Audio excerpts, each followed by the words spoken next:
नमस्कार. आजची भटकंती टकोरी जंगल ट्रेक.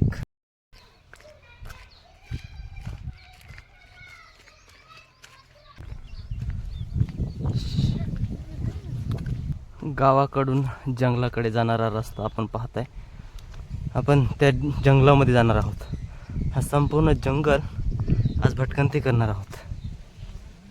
त्या पायवाटेच्या बाजूला दोन्ही बाजूला घनदाट असे निरगुडीची झाडं आपल्याला पाहायला भेटतात. आणि निरगुडीची झाडं ही औषधी आहेत. याचा वेगवेगळा उपयोग केला जातो आहे. धूर पण केला जातो, त्याचा पाला असं म्हणजे लेप पण दिला जातो. आणि छोटासा जो काही कवळा देठ असतो ना, ते जर खाली तर आरोग्यासाठी म्हणजे हृदयासाठी खूप गुणकारी असतात. जास्त कडवट असतात, परंतु आपल्याला जितकं शक्य आपण 1-2 पानं खाऊ शकतो आणि आपलं हृदय व्यवस्थित ठेवू शकतो. खूप कडू असतात, तर निरगुडी ही मी सांगितली खूप गुणकारी आहे. वेगवेगळे फायदे आहेत त्याचे. असं नाही की व्हिडिओसाठी फक्त यांनी 2-3 पानं खाली आणि परत थुकून दिली. पण मित्रांनो, हा पूर्ण पेस्ट केलेली त्याची, हे पेस्ट आपण पूर्ण गिळून घेणार आहोत. हे पाहत आहे वाट. आपण याच वाटेनं ढोरंसुद्धा या जंगलामध्ये चरायला जातात, गुरंढोरं. आणि माणसांची पण वर्दळ खूप असते, कारण फाटा लाकूड जर आणायचं असेल तर याच वाटेनं वरती जंगलामध्ये जातात. आणि त्याच वाट आपल्याला भेटलेली आज, आणि त्या वाटेनं आज आपण वरती जाणार आहोत. जसं उंचावरती आपण जातो तसं तसं गाव आपल्याला खाली खाली दिसते. म्हणजे आपण गावाच्या वरती आणि पाहू शकता तुम्ही नजारा इतका दृश्य प्रतिम आहे ना, खूप छान. हे बस छोटी छोटी शेती. सह्याद्रीमध्ये जर भटकंती केली म्हणजे की नजर जर टाकली तर आपल्याला एका डोंगरा पलीकडे एक दुर्ग पाहायला भेटतो.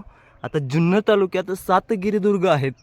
त्याच्यापैकी आपल्याला समोर दिसतोय तो दुर्ग श्री शिंदोळा. आणि या ठिकाणी हडसर, आणि ह्या हडसर दुर्गाच्या पाठीमागे दुर्ग शिवनेरी. हा समोरचा जो दिसतोय हटकेश्वर. संपूर्ण आपल्याला हा सह्याद्री निहाळता येतोय. भटक्यांची असलेला पंढरी हरिश्चंद्रगड. आणि इथनं आपण पाहूया नजारा आपल्या गावचा.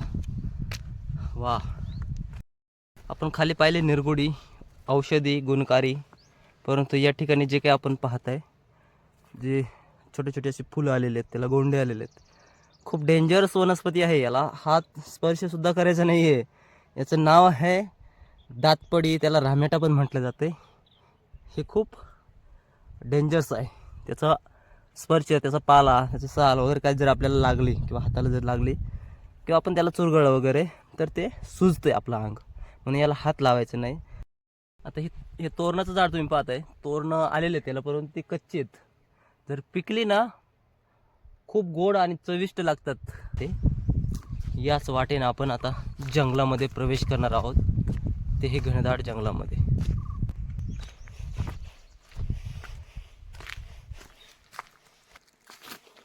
धायटी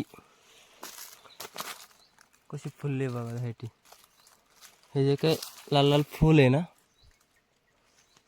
त्या फुलामधनं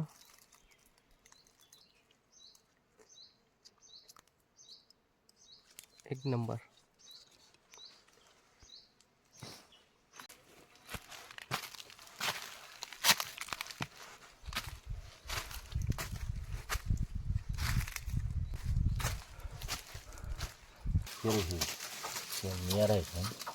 मोठा असते का?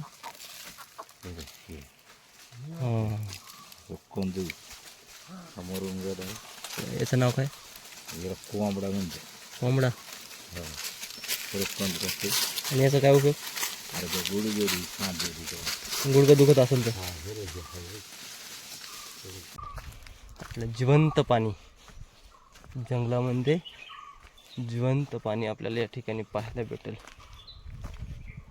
पाण्याचा झरा, छान असा पाण्याचा झरा.